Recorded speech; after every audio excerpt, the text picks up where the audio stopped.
والصلاة والسلام على عبده وحبيب قلوبنا أبي القاسم المصطفى محمد. اللهم صل على محمد وعلى آله الطيبين الطاهرين، لا سيما بقية الله في الأراضين وحجته على العالمين، الحجة بن الحسن فداه أرواح العالمين، واللعن الدائم على أعدائهم أبد الآبدين ودهر الداهرين. السلام على الحسين وعلى علي بن الحسين وعلى أولاد الحسين وعلى أصحاب الحسين. قال الله العظيم في كتابه الكريم: بسم الله الرحمن الرحيم. ثم كان عاقبة الذين أساءوا السوء أن كذبوا بآيات الله وكانوا بها يستهزئون. آمنا بالله. صدق الله العلي العظيم. Please recite aloud صلوات على محمد وآل محمد. اللهم صل على محمد وآل محمد. The first thing Zainab al-Kubra started her speech with was this verse. She pointed at Yazid and told him, Sadaq Allah. Almighty Allah is correct. What He says in the Holy Quran is totally right and solid.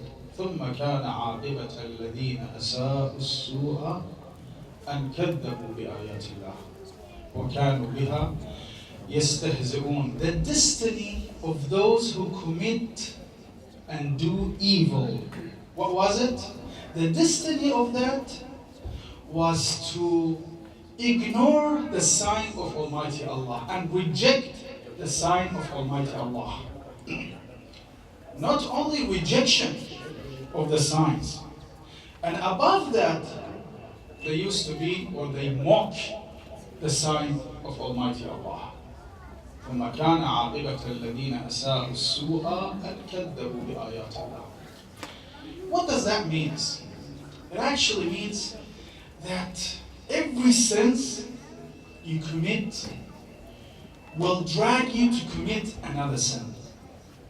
And we have, in one of Amir al-Mu'mineen Ali ibn Abi Talib's narration, he says that every sin you commit is going to be a black spot on your heart, on your soul. So sin after sin, committing sin and committing sin. What's going to happen at the end? All of the soul is going to be black, without any dark and without any light. And if someone reaches that position, it's going to be very, very hard for him to repent, to come back. So every sin a human being commit, a slave of Allah commit, might drag him to a position, a very, very sensitive and dangerous position that he can't, after that, come back. ثم كان عاقبة الذين أساءوا السوء أن كذبوا بآيات الله. Do you think, oh Yazid, you just has killed Imam al-Hussein, my brother, the master of youth, of those who enters heaven, just coincidentally? Just by 1 minute? No. You used to do evil and evil once and again, and all of that drags you to what you did. And this is a lesson for us, brothers and sisters. We might say that we are a true lovers of Ahlul Bayt. Of course we are. And that's why we are attending this majalis. Every one of us love Imam al-Hussein salamullahi alayhi. But we have to prove that. As Imam Sadiq salamullahi alayhi says, إِنَّ الْمُحِبِّ لِمَنْ يُحِبِّ.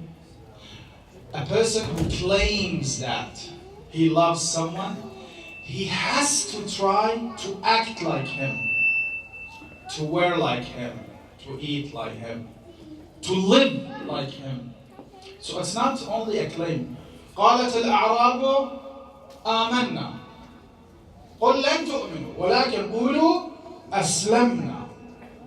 To prove that you are true believers, you need to put that in action.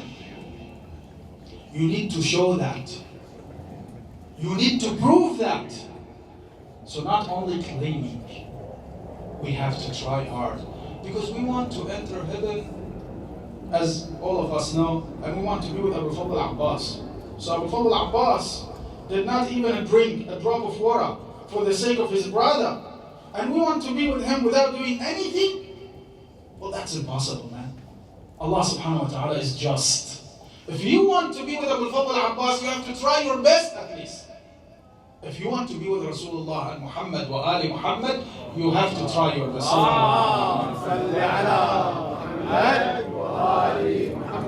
We can't do evil and expect Almighty Allah to treat us like He treats the companion of Ahlul Bayt, of Rasulullah, of Amir al-Mu'mineen.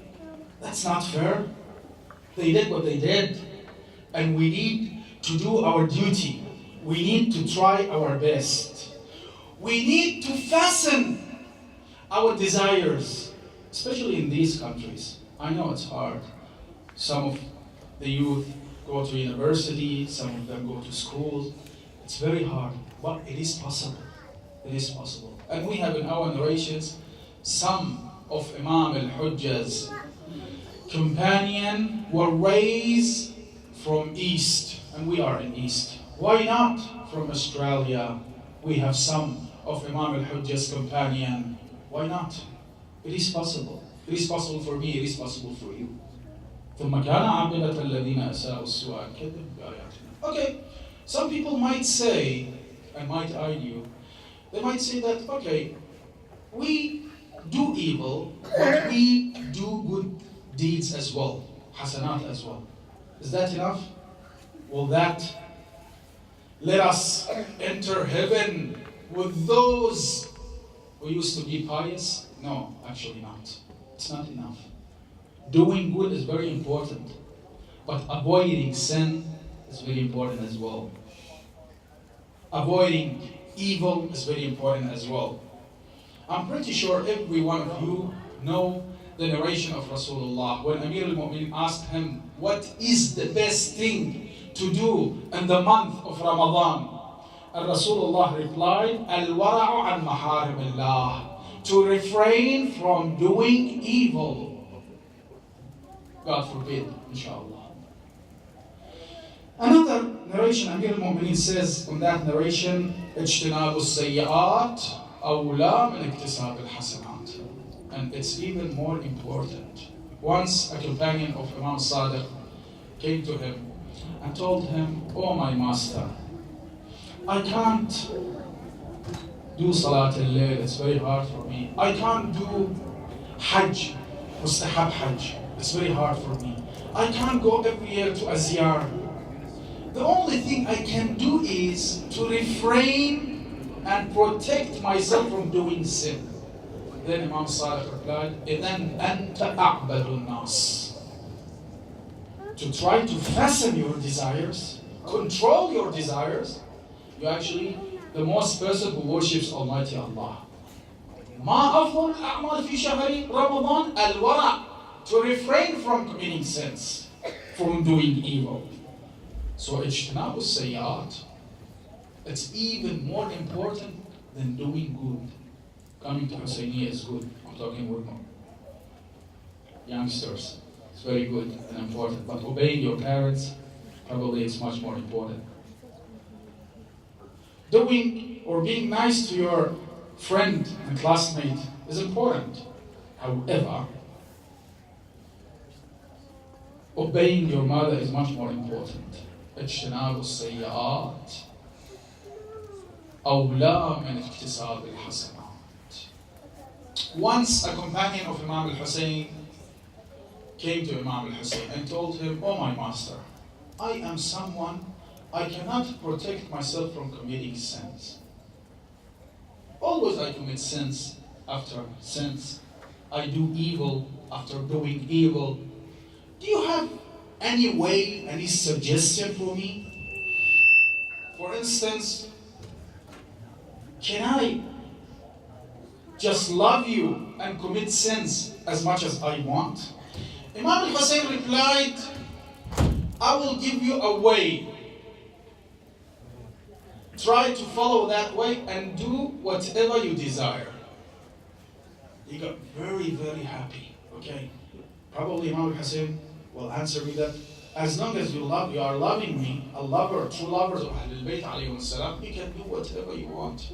And on the day of judgment, the intercession and shafa'ah of Rasulullah and Ahlul Bayt will help me. Then Imam al-Hussein started to say, "Oh, the slave of Allah, don't eat the sustenance of Almighty Allah and do evil as much as you want and will. لا تأكل من رزق الله واصل له ما شئت." It's very rude, impolite to eat from someone who take you as a guest food and then to slap his boy. لا تأكل من رزق الله. Do not eat from Almighty Allah's sustenance. And go and commit sins as much as you like, as much as you desire, as much as you want. We can't do that. And then he said the second, go beyond the domain of Allah and commit sins as much as you like. اخرج من سلطان الله واعص الله ما شئت. As we read and recite in دعاء كميل ولا يمكن الفرار من حكومتك. There is no way for us to run from Allah. And actually, we have in one narration, if you want to run from Allah, you have to run towards Him. فَرُّوا مِنَ اللَّهِ إِلَيْهِ. So you have to run from Allah subhanahu wa ta'ala's anger and take refuge to Allah subhanahu wa ta'ala's mercy. There is no other thing that you can do. أخرج من سلطان الله. You hear sometimes the immigration minister and others say, if you don't like this system, just go out and do whatever you want. It's our country. So the world is Allah subhanahu wa ta'ala's property. He can order whatever He wants, especially if it's for our benefit. How come a minister can say whatever he likes, but Almighty Allah, the Creator, cannot order people with what can be beneficial to people? And then Imam al-Hussein said the third thing, seek a site where Allah cannot observe you and do evil as much as you want and desire. Can we do that? لا. لا والله.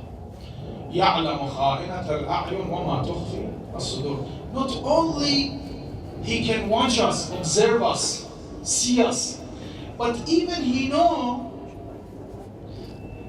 that whether this action and this deed was made for the sake of Allah or for the sake of Riyah. مخلصا أم رياء. He knows that.